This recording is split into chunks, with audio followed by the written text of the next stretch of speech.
This is the video of George Custer. George was born on December 5th of 1839 in New Rumley, Ohio, and he attended McNeely Normal School in Hopedale. He became a teacher and taught at a school in Cadiz, Ohio, but in order to continue his education, he had to move to Monroe, Michigan with his older half-sister, and her husband. He eventually was admitted to West Point, a military academy, on July 1st of 57, but he graduated on June 24th in 1861, a year early because of the war effort to get more men out to fight. He was originally supposed to graduate in 1862. After he graduated, he joined the Union Army to fight in the Civil War. When he first got into the war, he was commissioned as a second lieutenant of the 2nd U.S. Cavalry, and he fought a battle with his cavalry. His first battle was the Battle of Bull Run in the Manassas campaign. After the battle, though, he became really ill and had to take a hiatus from action until he got better a few months later. And in April of 62, he served with the 5th Cavalry Regiment in the Siege of Yorktown. He was an aide to General McClellan, who was in charge of the Army of the Potomac in that siege. Not too long after, he was allowed to lead an attack across the river, the Chickahominy River, with 4 of Michigan's regiment companies, and it was a successful attack. And after this, he became sort of a media personality. He had a lot of journalists following him in the war, and he was being written about a lot through newspapers and being publicly noticed. In 1862, on June 5th, he became a captain, but shortly after, he was reverted back to first lieutenant.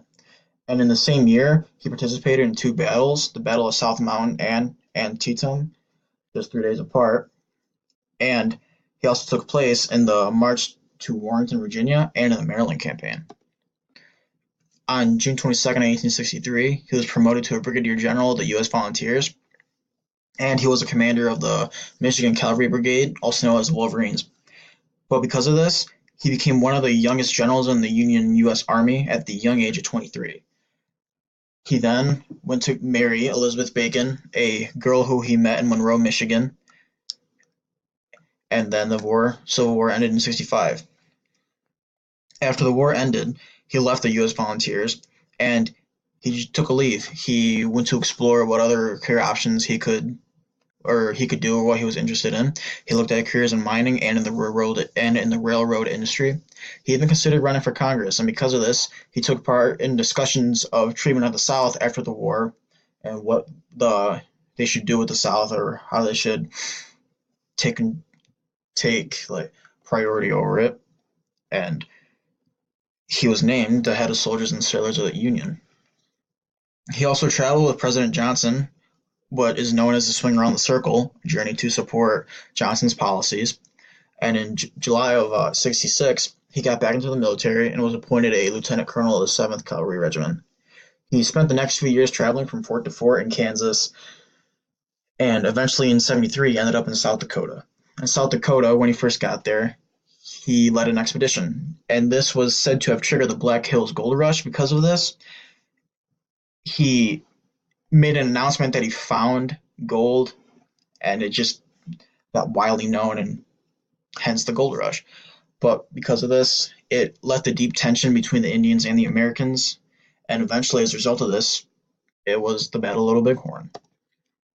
His death is known to be a few different things, but many people believe that he was killed by an Indian named White Cow Bull, a warrior. But there are speculations on how he was killed and who or what killed him. Some people think he fell off a horse and was killed that way, or he may even killed himself. He was found dead with his 2 brothers and other soldiers a few days after the battle, and he was naked with a bullet through his head and his chest. He was also unscalped.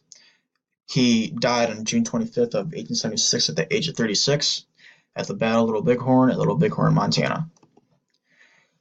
He ranked up a lot through the years, 12 ranks, and the last 2, Major General of the U.S. Volunteers and Lieutenant Colonel of the 7th Cavalry Regiment, were after the Civil War. They were in the American Indian War, I guess you can say. But he only got reverted once, and You know, his impact on Michigan and the country. A lot of people think what he did was good, like what he did to the Indians and what he did in the Battle of Bighorn was good, and he did strategic moves and he did what he was supposed to do. But some people think that he was an idiot for doing these, or he did not know what he was doing, or he could have done something differently. But a lot of people see him as a war hero who sacrificed his life for the country, and he became a well-known person, being written in many books, articles, and having movies made about him and what he did, his legacy.